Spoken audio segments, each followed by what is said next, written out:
Eradicate toxicity. Address bullying and harassment and inequality head-on. What works well? Es bueno. Toxicity thrives on silence and avoidance. To create safe, thriving workplaces, we must confront bullying and harassment directly through robust anti-bullying policies with clear consequences. Creating a truly safe work environment relies on accountability and a commitment to employee well-being.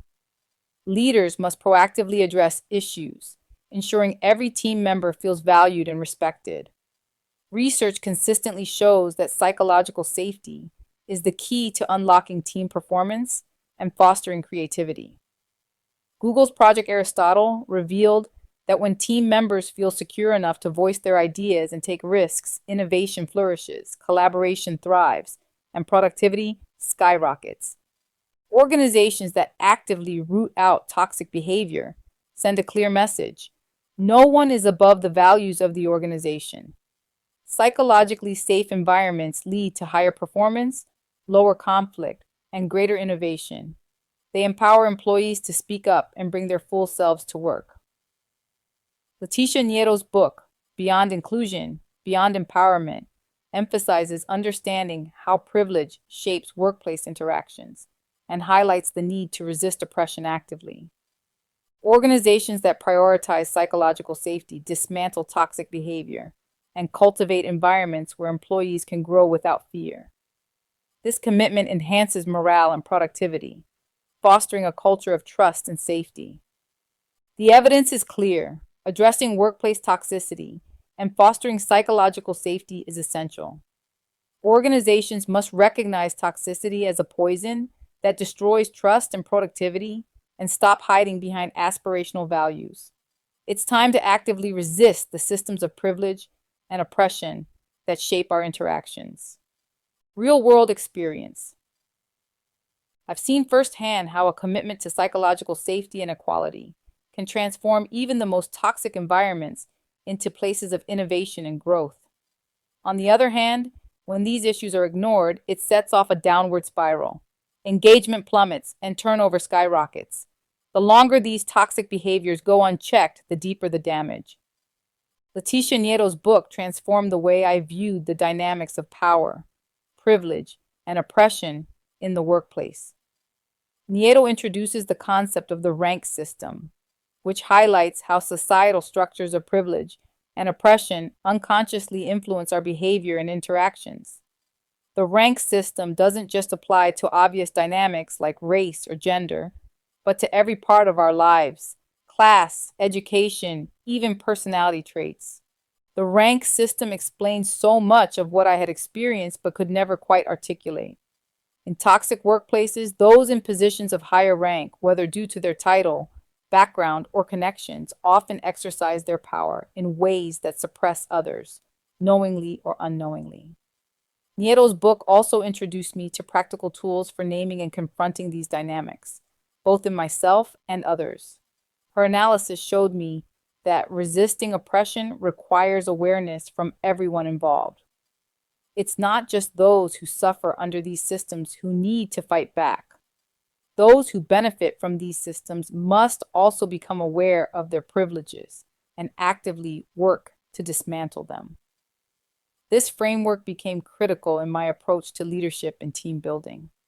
I now had a language and tools to address issues of bias, inequality, and power in the workplace. Even in the face of these challenges, I've never wavered in my commitment to driving change. I've often been the lone voice in the room, speaking out when staying silent would have been easier. I've pushed for anti-bullying policies in workplaces that believed they didn't need them, places where bullying was dismissed as part of the culture. I refuse to ignore the devastating effects of unchecked bullying, because real leadership means standing up for what's right, even when it's unpopular. I've reported to managers notorious for their bullying tactics. Their constant belittling and condescending remarks were tolerated by leadership, justified with phrases like, "That's just how they are." The short-term gains these individuals seemed to bring to the organization blinded leadership to the long-term damage they were inflicting. It's an all too common trap. excusing toxic behavior in the name of results while overlooking the trust, morale, and productivity it erodes. But here's the truth. They were not as irreplaceable as everyone thought.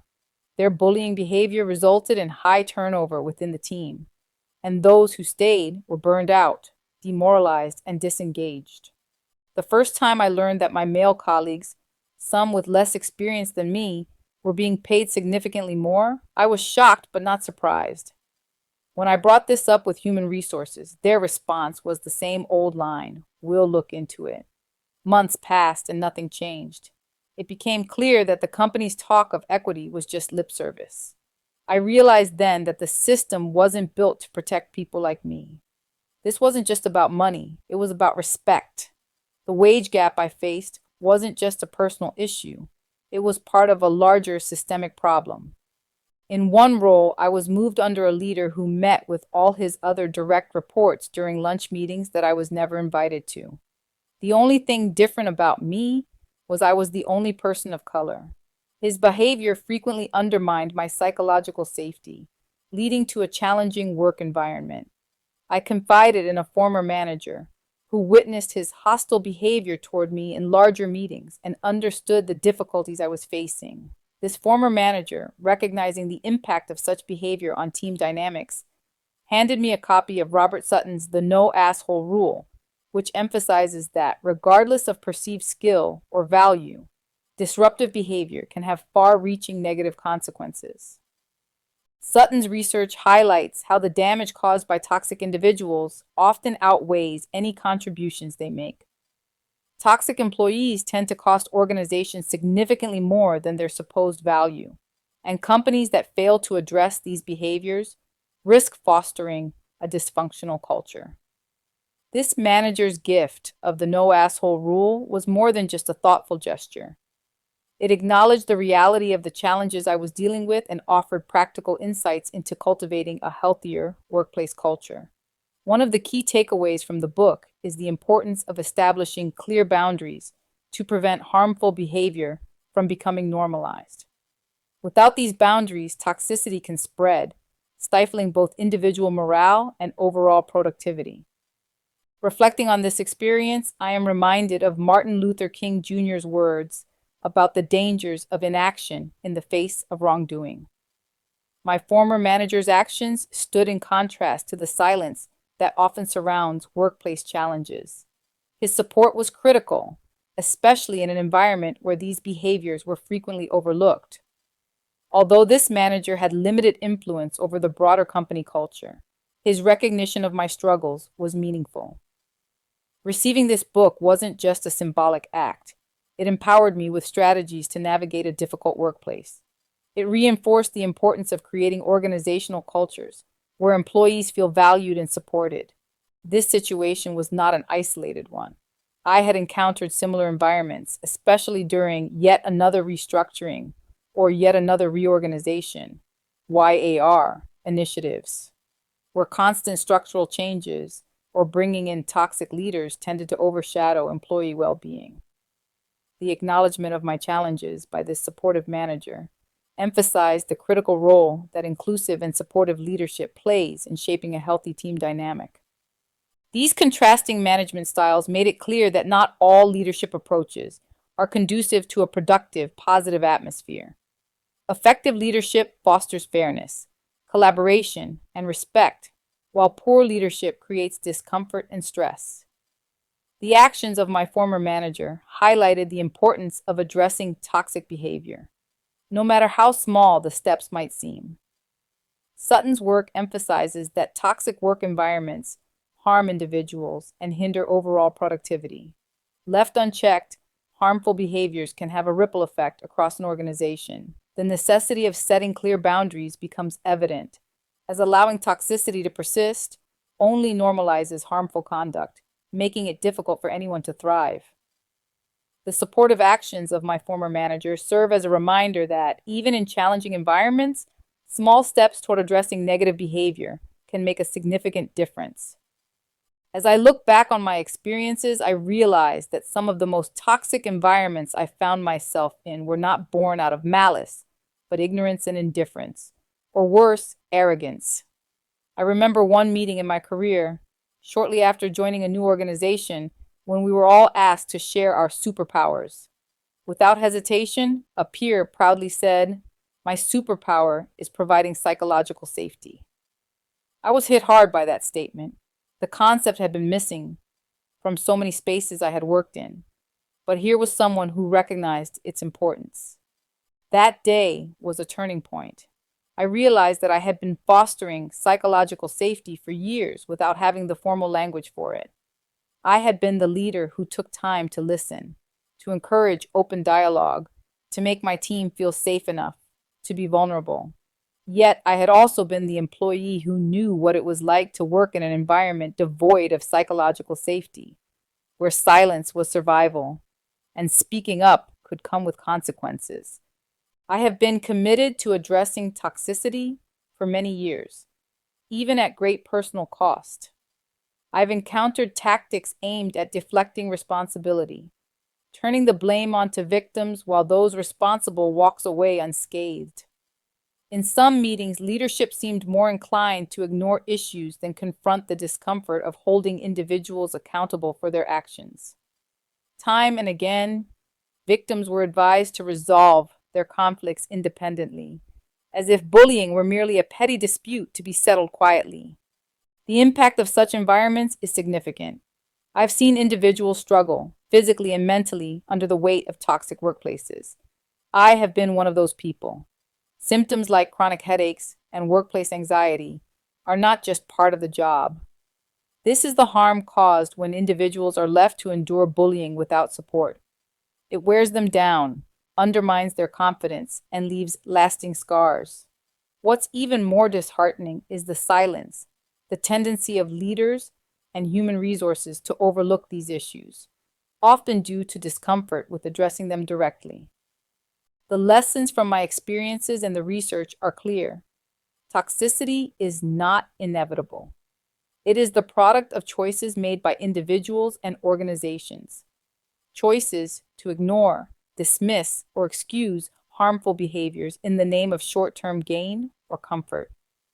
But it is just as possible to choose a different path, one that prioritizes psychological safety, equity, and real accountability.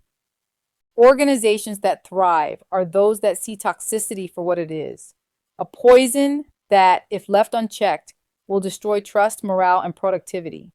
And those that actively confront it, that build cultures of psychological safety, will create workplaces where everyone can bring their full selves to the table without fear of being torn down. It's time for organizations to stop hiding behind aspirational values and start doing the hard work of living up to them. As Nieto's work demonstrates, we must all become more conscious of the systems of privilege and oppression that shape our interactions. We must develop the skills to name and resist these dynamics, not just for ourselves, but for those around us. The horrific situations I've personally experienced and the ones others have shared with me, often after their experiences were dismissed or invalidated, only deepen the wound. Many times, I found myself immune to them because it was so common I didn't realize how bad it was until I would take time off and return to the assaults on my nervous system. I could write many books about the events, but it was too traumatizing to relive it over and over. When I first read some of the words in Adriana Rosales' "I Am Poetry," it felt like she was speaking directly to my soul. Her work speaks to the heart of resilience, identity, and empowerment, universal themes that resonate with anyone on a journey of self-discovery and self-worth. But it was her poem, Latina Stand, turned into a song that took that connection to another level for me. The first time I heard it, I felt an undeniable call to rise, mentally and emotionally. I couldn't stop playing it on repeat, letting every word of strength and pride soak in. It wasn't just music. It was a movement, a declaration that we are here and we are powerful. Then, on August 9th, 2024, at the Lean in Latinas conference, something incredible happened. When they played Latina Stand, the energy in the room shifted. You could feel it. Every woman in that room was reminded of her own power. Hearing it live with a crowd of fierce, determined women made me stand, both physically and mentally, surrounded by sisters who, like me, felt the pull to rise. It was a moment of collective empowerment that I will never forget. Adriana's words don't just inspire, they ignite something deep inside, a reminder that we are more powerful than we know. What does not work? No bueno. Ignoring bullying in the workplace isn't just ineffective, it's a betrayal. I've seen leaders turn a blind eye to toxic behavior, leaving employees isolated, silenced, and trapped in fear and anxiety. This isn't leading, it's creating a culture where trust erodes, creativity dies, and mental health deteriorates, sometimes beyond repair. Failing to address toxicity doesn't just harm individuals, it weakens the entire organization, leaving it vulnerable to collapse. The impacts are real, and they're devastating. Studies show that workplace bullying wreaks havoc on both mental and physical health, leading to distress, sleep disturbances, depression, anxiety, and chronic pain. For those in high-risk jobs like nursing assistants and janitors, roles that are often low paid, the risks multiply. Racial disparities reveal even starker truths. Black workers face higher injury risks than their white counterparts, even with equal qualifications, reinforcing cycles of inequity and hardship.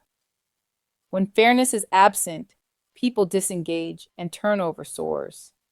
This isn't just a corporate issue, it's a leadership crisis. According to Schramm, toxic cultures have cost U.S. companies $223 billion in turnover over the past 5 years.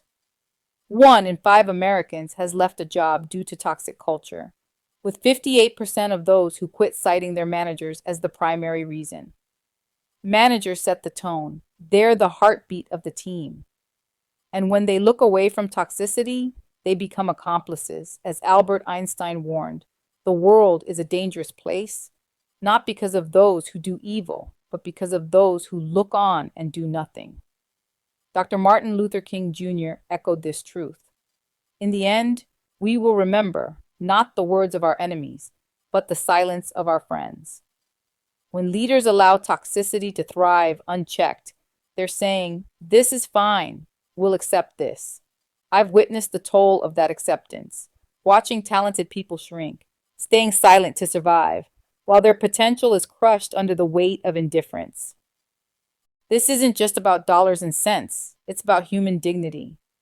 Real leadership means stepping up, shattering the status quo if that's what it takes to build workplaces where people feel valued and safe.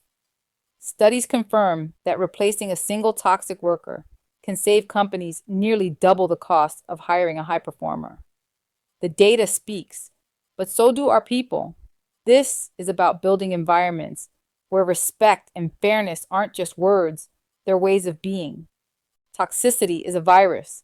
Let one person slide and it spreads, turning vibrant teams into hollow shells. I've seen it too many times. One toxic individual can rot an entire organization. But here's the thing, we don't have to let it continue. Confronting toxicity takes courage, but it's the only path forward. Real leadership isn't about titles or authority. It's about calling out harm when you see it and choosing people over power. Can you handle the truth? The stakes are too high to ignore. Leadership is about stepping up, standing firm, and building a workplace where people feel valued, safe, and empowered to bring their full selves. It's time to redefine what it means to lead. It's time to make this commitment together. This is my call to action, much like Rachel Platten's fight song.